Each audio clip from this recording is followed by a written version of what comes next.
Hello दोस्तों, क्या हाल चाल है आप सभी का। मैं उम्मीद करता हूं कि आप बहुत बहुत सही हो, स्वस्थ हो। आज मैं आपको एक कराना जा रहा हूं। बहुत ही चर्चा में केस है बिल्किस बानो वाद।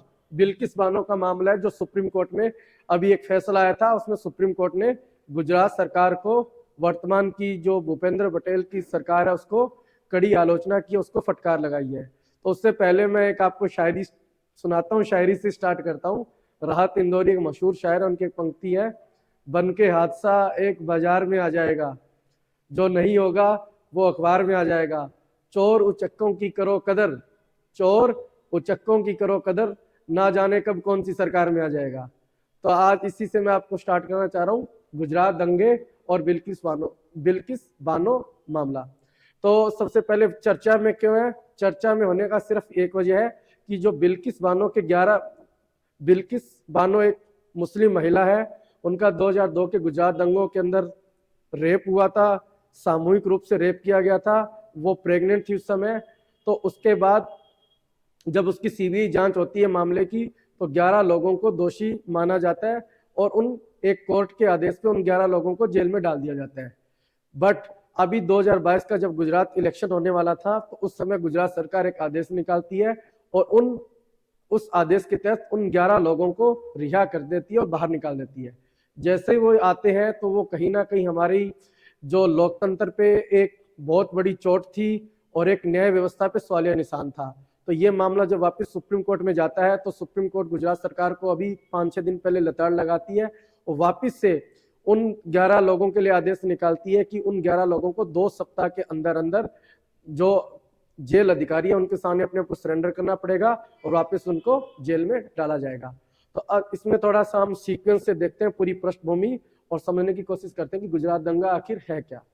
तो देखो, गुजरात दंगा क्या है। गुजरात एक, आपको पता ही, एक राज्य है और वही राज्य है जहाँ के मुख्यमंत्री वर्तमान के प्रधानमंत्री थे पहले। मतलब जो आज के देश के प्रधानमंत्री नरेंद्र मोदी, वो गुजरात के पहले मुख्यमंत्री भी थे इससे पहले। तो जब वो पहली बार मुख्यमंत्री बनते हैं 2001 में, तो उसके बाद ही गुजरात के अंदर क्या होता है, एक अयोध्या से ट्रेन आ रही होती है। ट्रेन का नाम होता है साबरमती एक्सप्रेस। और गुजरात में एक जगह है गोधरा, गोधरा रेलवे स्टेशन पे उस ट्रेन के अंदर आग लगा दी जाती है। और जैसे ही वो आग लगा दी जाती है, तो उसमें से कुछ लोगों की वहां पे तुरंत ही मौके पे मौत हो जाती है। ऐसा माना जाता है कि वो मरने वाले लोगों की कुल संख्या 58 थी। वो लोग और कोई नहीं, वो कार सेवक थे, हिंदू धर्मानुयायी थे, हिंदू धर्म को मानने वाले थे और अयोध्या से वापस लौट रहे थे। जैसे ये सूचना आती है, तो उसके ऊपर एक प्रतिक्रिया के रूप में आरोप लगता है कि ये जो आग लगाई गई थी, ये आग लगाने के पीछे मुसलमानों का हाथ था। जैसे ही ये हिंदू मुसलमान होता है, तो गुजरात के अंदर दंगे फैल जाते हैं और गुजरात के अंदर दंगे फैलते ही हजारों लोगों की वहां पे मौत हो जाती है। ऑफिशियल रिकॉर्ड है ये। कुछ लोग वहां पे, हजारों लोग घायल भी होते हैं और सैकड़ों लोग ऐसे हैं जो कि मिसिंग हो जाते हैं, गुमशुदा है। और आपको पता है सरकारी आंकड़े तो वैसे भी झूठे होते हैं, आधे से ज्यादा व्यवहार में कई बार इससे ज्यादा चीजें होती है। एक शायरी भी है, तुम्हारी फाइलों में गांव का मौसम गुलाबी है, ये आंकड़े झूठे और ये दवा किताबी है। तो फिर जब ऐसा होता है, तो उसके बाद क्या, जब उस समय गुजरात के मुख्यमंत्री थे नरेंद्र मोदी, और नरेंद्र मोदी के ऊपर भी क्वेश्चन मार्क लगाता है, उसमें आरोप लगाया जाता है कांग्रेस के द्वारा कि मोदी ने करवाया या मोदी के हाथ है। तो फिर इस मामले की जांच होती है, सीबीआई इस मामले की जांच करती है। और जैसे सीबीआई जांच करती है, तो मोदी जी का भी इसके अंदर नाम आने की कोशिश की जाती है। हालांकि उस समय नानावटी आयोग की भी एक जांच आयोग भी बनाया गया जिसको नानावटी आयोग है। उसके बाद सुप्रीम कोर्ट ने उस आयोग की फैक्ट के आधार पे और जो एफआईआर दर्ज हुई उसके आधार पे सुप्रीम कोर्ट ने मोदी जी को तो हालांकि क्लीन चिट दे दी है। तो हम थोड़ा सा एक एक पॉइंट देखते हैं। 2002 में गुजरात में गोधरा रेलवे स्टेशन पर ट्रेन में आग लगाई जाती है और उसमें 58 हिंदू लोग मारे जाते हैं। उससे गुजरात में सांप्रदायिक हिंसा भी फैली जाती है, क्योंकि हिंदू मुसलमान होना है तो स्वाभाविक सी बात है, वहां पे फिर पॉलिटिक्स हावी जाती है। पॉलिटिक्स जैसे ही हावी होती है, तो वहां पे दंगे, कुछ लोग मारे भी गए थे। ये बहुत ही दुख समाचार था। और उसके बाद जो गुजरात के मुख्यमंत्री नरेंद्र मोदी थे, उनकी जांच करने के लिए एक नानावटी आयोग का भी गठन किया गया था। ये काफी चर्चा में आयोग है, नानावटी आयोग, क्योंकि देश के प्रधानमंत्री, अब वो देश के प्रधानमंत्री काफी फेमस पर्सन है, पूरे वर्ल्ड में फेमस पॉलिटिशियन है। ठीक है। तो फिर अभी सुप्रीम कोर्ट द्वारा जब इस मामले की जांच की गई, जब मोदी जी देश के प्रधानमंत्री बनने से पहले पीएम के उम्मीदवार बने थे, तो सुप्रीम कोर्ट ने नरेंद्र मोदी को क्लीन चिट दे दी थी। उसके बाद वो चुनाव लड़ते हैं, 2014 का चुनाव लड़ते हैं, 2019 का लड़ते हैं, और अभी 2024 की भी घोषणा हुई है।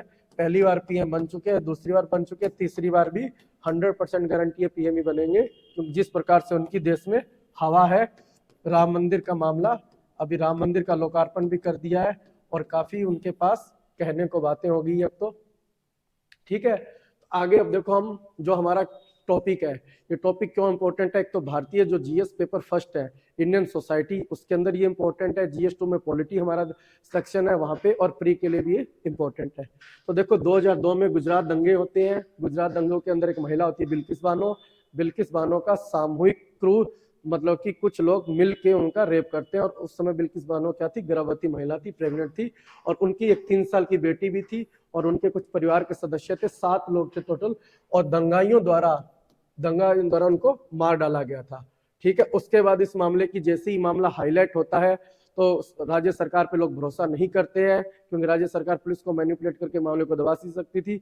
फिर सेंट्रल गवर्नमेंट और लोगों के दबाव की वजह से इसकी सीबीआई जांच होती है, और जब इसकी सीबीआई जांच होती है तो उसमें कहीं ना कहीं राज्य सरकार का, जैसे नरेंद्र मोदी का या अमित शाह का नाम आने की जैसी होती है, तो बिल्किस बानो को जान से मारने की धमकी मिलती है। कांग्रेस द्वारा आरोप लगाया जाता है कि अमित शाह इनको धमका रहे हैं, नरेंद्र मोदी के लोग इनको धमका रहे हैं। तो फिर सुप्रीम कोर्ट इस मामले को खुद ले लेती है, और सुप्रीम कोर्ट आदेश देती है कि बिल्किस बानो की जांच अब गुजरात सरकार ना करके महाराष्ट्र में की जाएगी, और महाराष्ट्र, गुजरात से बाहर इस केस को शिफ्ट कर दिया गया, और मुंबई की एक कोर्ट में इस मामले को चलाया गया। तो इस मुंबई की कोर्ट ने 2008 के अंदर मुंबई कोर्ट इस फैसले में सजा सुनाती है। इसके लिए 11 लोगों को दोषी, कन्विक्टेड घोषित करती है। कन्विक्टेड, दोष सिद्धि होना, मतलब आरोप से आगे का मामला हो गया था, दोष सिद्ध हो गया। दोष सिद्ध होने के इन 11 लोगों को आजीवन कारावास की सजा सुनाई जाती है। ठीक है, फिर उसके बाद क्या होता है, 2022 आता है।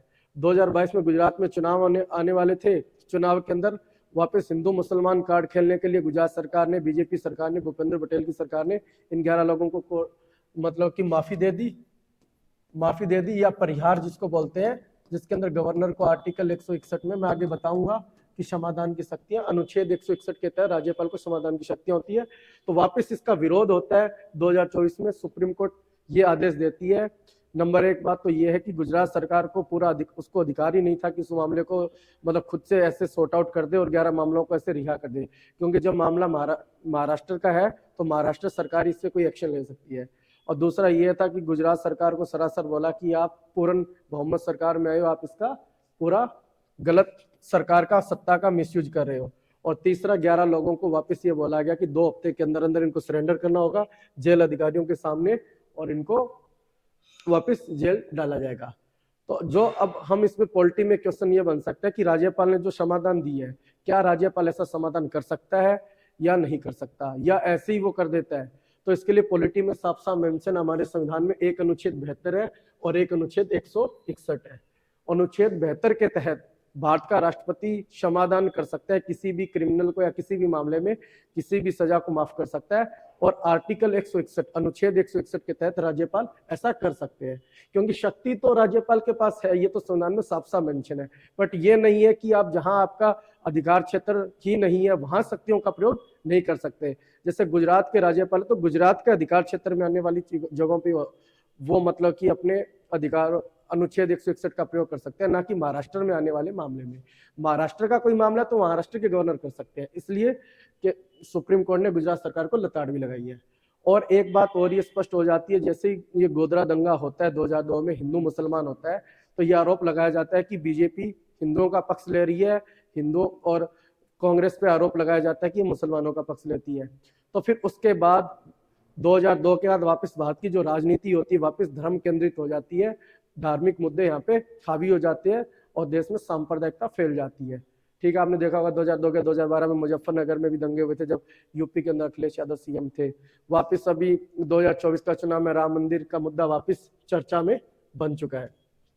ठीक है, तो इस मामले में यह माना जाता है कि भाजपा पे आरोप लगाया कि ये हिंदुओं का पक्ष ले रही है, और भाजपा तो खुद ही कहती है हम हिंदू राष्ट्रवाद को फॉलो करते हैं, आरएसएस की विचारधारा को, और कांग्रेस अपनी जो धर्मनिरपेक्षता सेकुलर विचारधारा है उसको बढ़ाते हुए आरोप लगाया जाता है बीजेपी द्वारा ये मुस्लिम तुष्टिकरण करती है। ठीक है, और ये भारत की राजनीति में धर्म का प्रयोग बढ़ता है, प्रत्यक्ष मतलब हस्तक्षेप है।